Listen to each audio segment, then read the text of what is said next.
வரலாற்றில் உதயமாகி இருக்கிற நம் ஆளுயிர் தலைவர் தளபதி அவர்களுடைய பிறந்த நாளை ஒட்டி காரைக்குடியில் பிரம்மாண்டமாக நடைபெற்றுக் கொண்டிருக்கிற நலத்திட்ட உதவிகள் வழங்கும் விழாவை ஒருங்கிணைத்து காரைக்குடி மக்களின் எதிர்காலமாய் எங்கள் நெஞ்சங்களில் நீக்கமர நிறைந்திருக்கிற அன்பு அண்ணன், மனிதநேய மருத்துவர், மக்கள் மருத்துவர், காரைக்குடி இளைஞர்களினுடைய நம்பிக்கை நாயகன், அன்பிற்கினிய அண்ணன் டாக்டர் டி.கே. பிரபு அவர்களை வந்தோரை வரவேற்று வரவேற்புரை நல்கிட அன்போடு அழைக்கிறேன்.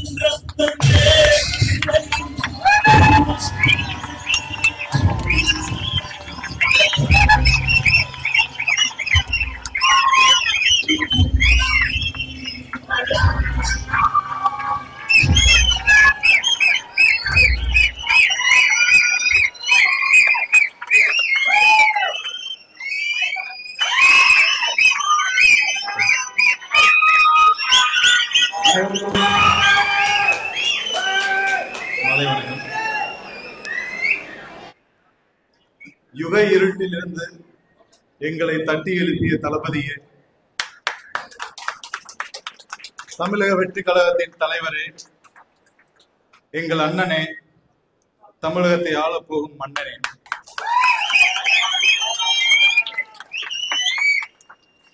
அகவையில் அரை சதம் அடித்த நீங்கள் அரசியலில் இரட்டை சதம் அடிக்கப் போகிறீர்கள். 2026 அரசியலில் இரட்டை சதம் அடிக்கப் போகிறீர்கள்.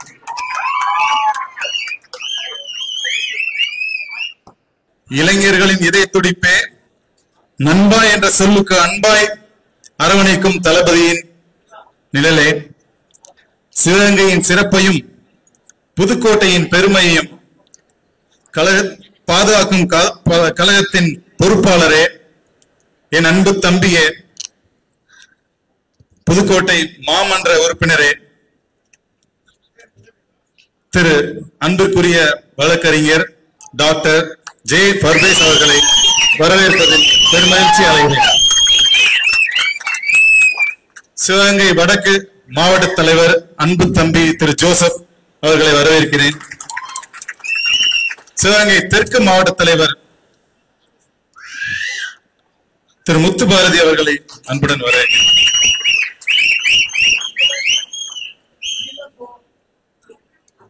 அதிக பணத்தை நாடுவதும், அடுத்த தேர்தல் வரும்போது இருந்த இடத்தை சாடுவதும்,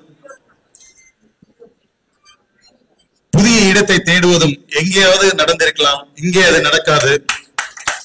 தளபதி என்ற ஒற்றை சொல்லுக்கு உயிரை கொடுக்க காத்திருக்கும் மாவட்ட, அணி, ஒன்றிய, நகர, சட்டமன்ற தொகுதி நிர்வாகிகள் உள்ளிட்ட அனைவரையும் வருக வருக என வரவேற்கிறேன். இவ்விழா சிறப்பாக நடைபெறுவதற்காக கடந்த ஒரு வாரமாக தூக்கமின்றி நான் சொன்ன வேலை எல்லாத்தையும் நான் எதிர்பார்த்ததை விட பிரம்மாண்டமா செஞ்சிருக்க என்னுடைய அன்பு தம்பிகள், அவர்கள் பேரை கண்டிப்பா மென்ஷன் பண்ணோம். திரு சிவா, திரு நிர்மல், திரு அம்ரீஷ், திரு காளிதாஸ், திரு திருப்பதி, திரு கார்த்திகேயன், விக்னேஷ், ஓவியர் பாண்டியன், மணி, வினோத், பத்ரி மற்றும் சமயம் அவர்களுக்கும், நம் தம்பிகள், கழகத்தை சேர்ந்த நம் தம்பிகள் அனைவரையும் வருக வருக என வரவேற்கிறேன்.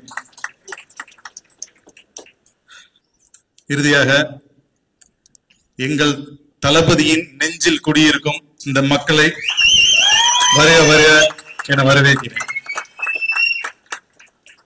இந்த 3 மாசத்துல ஒரு தடவையாச்சும் இதை பத்தி பேசியிருப்பீங்க, இல்ல யாராச்சும் பேசி கேட்டிருப்பீங்க, இல்ல உங்களை பத்தி சுத்தி யாராச்சும் பேசியிருப்பாங்க. இந்த 3 மாசமா இந்த விஷயத்தை பத்தி பேசாத மீடியா கிடையாது, யூடியூப் சேனல்ஸ் கிடையாது, ஒரு சோசியல் மீடியா கிடையாது. அது என்ன அப்படின்னா நம்ம தளபதியோட அரசியல் என்ட்ரி தான். அவர் அரசியலுக்கு வரேன்னு எந்த மெயின் ஸ்ட்ரீம் மீடியாலையும்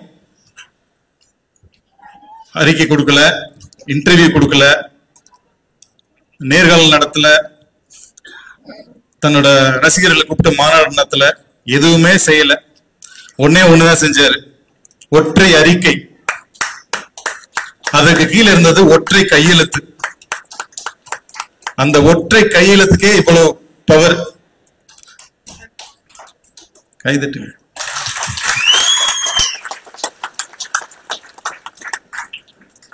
அந்த ஒற்றை கையெழுத்தே தமிழக அரசியலை இப்படி புரட்டி போட்டிருக்குன்னா, நாளைக்கு 2026 தளபதி முதலமைச்சராகி போட போற முதல் கையெழுத்து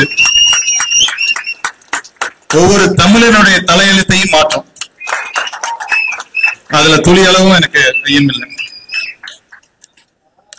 தளபதி பொழுதுபோக்காக அரசியலுக்கு வரல, இந்த சமுதாயத்தை பழுது பார்க்கறதுக்காக அரசியலுக்கு வராரு. தளபதி தனக்காக அரசியலுக்கு வரல, நமக்காக அரசியலுக்கு வராரு. இருப்பதை வாரி எடுத்துட்டு போறதுக்காக வரல, அள்ளி கொடுக்கறதுக்காக அரசியலுக்கு. வேறு வழியின்றி அரசியலுக்கு வரல, நம்ம வழி அறிந்து அரசியலுக்கு வராது. குடிக்க வைத்து கெடுப்பதற்கு அரசியல் வரவில்லை, படிக்க வைத்து ஜெயிப்பதற்கு அரசியலுக்கு வராது. தொடர்ந்து படம் ஓடல, ப்ரொடியூசர் இல்ல, தியேட்டர்ல ஆள் இல்ல அப்படின்னு ரிட்டையர் ஆகி அரசியலுக்கு வரல. திரையரங்குகள் திருவிழா கோலம் புணுது. அவரோட பேரை போட்டாலே ரசிகர்கள் விசில் விண்ணை பிளக்குது. அவரை தாங்கி பிடிக்க தயாரிப்பாளர்கள் காத்துக் கொண்டிருக்கிறார்கள், இயக்குநர்கள் ஏங்கிக் கொண்டிருக்கிறார்கள். எல்லாத்தையும் விட்டுட்டு 200 கோடி 300 கோடி சம்பளம் எல்லாத்தையும் விட்டுட்டு நமக்காக வந்திருக்கிறார்.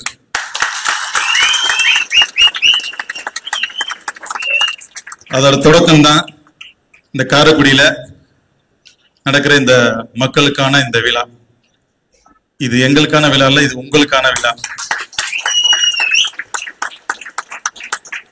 இந்த சிவகங்கை மண் வீரம் விளைந்த மண், பாசம் விளைந்த மண்.